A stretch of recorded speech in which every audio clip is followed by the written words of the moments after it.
Welcome back to the channel. I'm Joe. I have with me my new to me 2018 Transition Sentinel that you may have seen a few videos ago where I went ahead and assembled the bike. In this video, we're going to go over the build of the bike, talk about all the bits and pieces and the parts and why I chose what I chose, so stay tuned. So that's right, like I said, this is a 2018 Transition Sentinel alloy frame. This was originally marketed, or it still I guess is marketed as an enduro frame with the 64.5 degree head tube angle. Pretty aggressive geometry.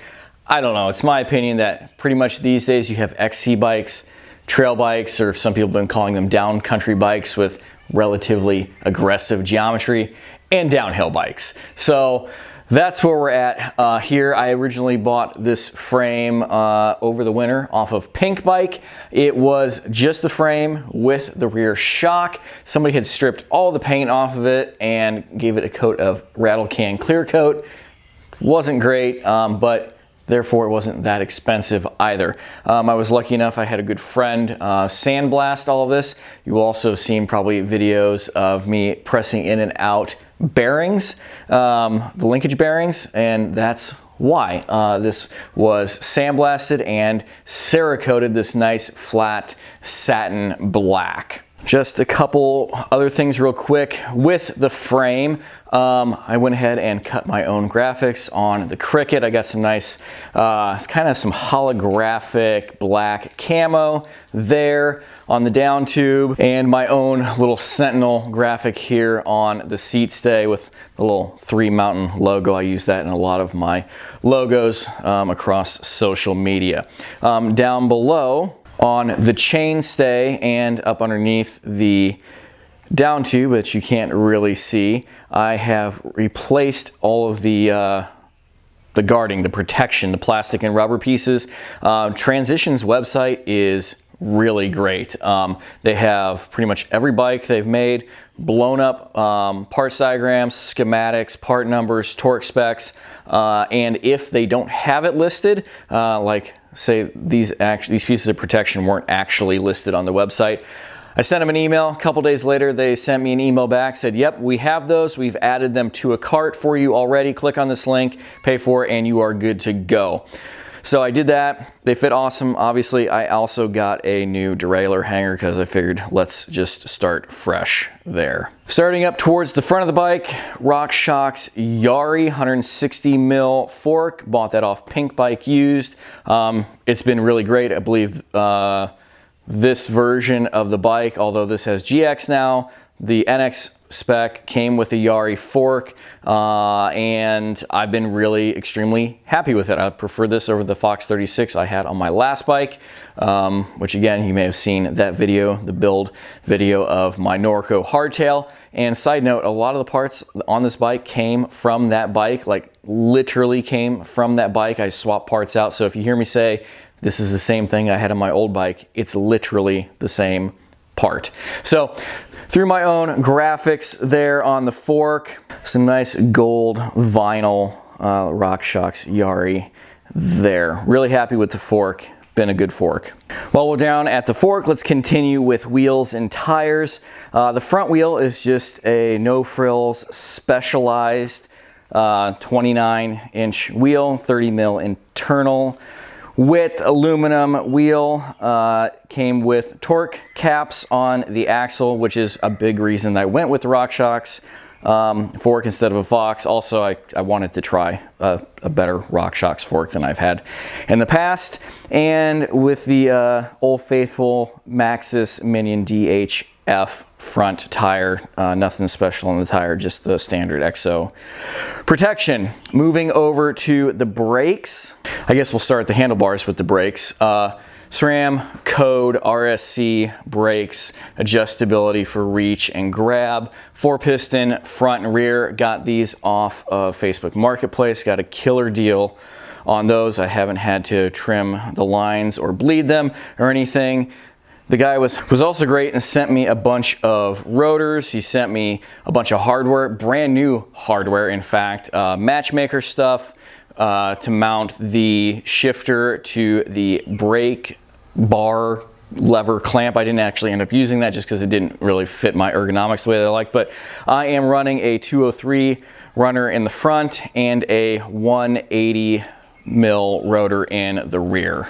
Moving up into the cockpit area, I am running the same P&W bars and stem that I had on my last bike. I decided to go with some ODI grips this time. Last bike had some ergons I really liked. I don't know, maybe I like the ergons a little bit better, just personally. I've had P&Ws, I've had cheap Amazon grips. These are probably the cushiest, but they certainly have not stopped my hand from going numb while riding. Over on this side, I have the P&W dropper lever to go with the P&W dropper post.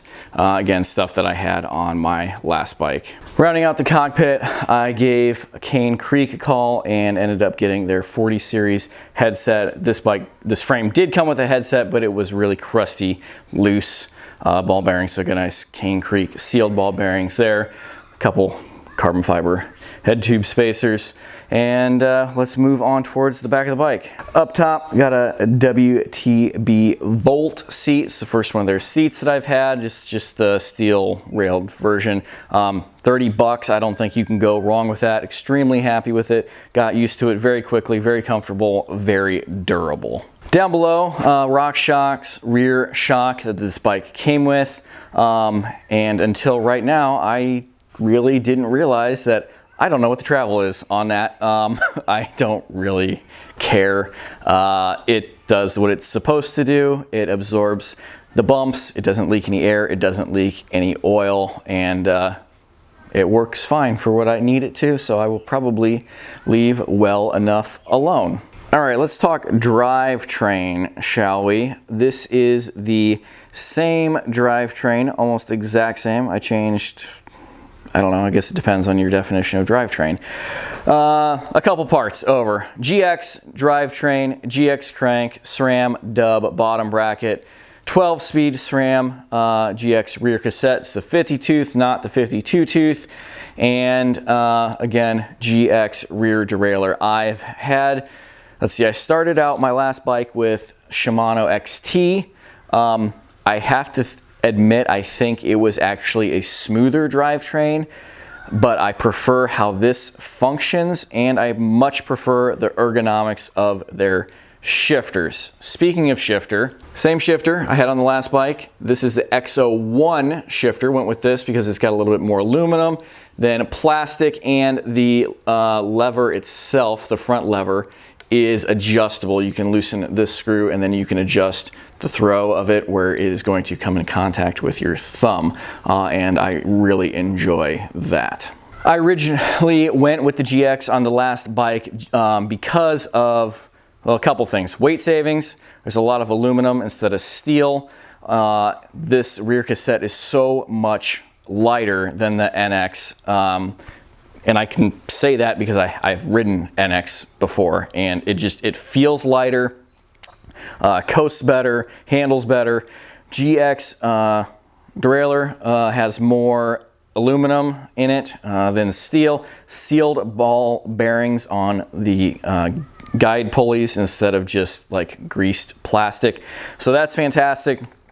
I went with on the last bike, same cranks, but since the last bike was a 27.5, I had a 30 tooth absolute black narrow wide oval chain ring, and on the 29er, after a couple rides, I decided to go with a 28 tooth. Apparently that is kind of a fairly common thing with 29ers, so I have a 5-dev aluminum oval narrow wide chain ring, and I did notice the difference. Even just the 2 teeth, I noticed the difference. Really happy with that chain ring. And for pedals, I went with the old, oldie but a goodie, the Race Face Chesters. I actually had these laying around, and I've had a couple other sets of pedals. I prefer these. I think it's aesthetically, it's the older kind of design than compared to the P&Ws, the Trail ones, the Crank Brothers, the 1-Ups,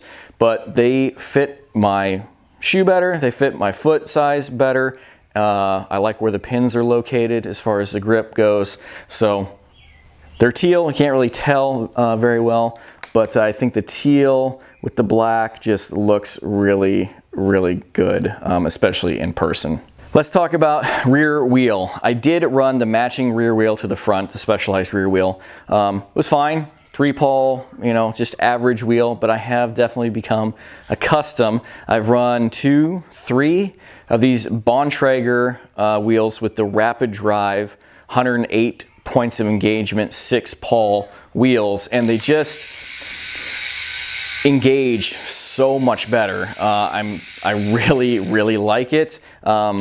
It's like the perfect amount of engagement for me personally, for my preference where I ride. I don't like the sound.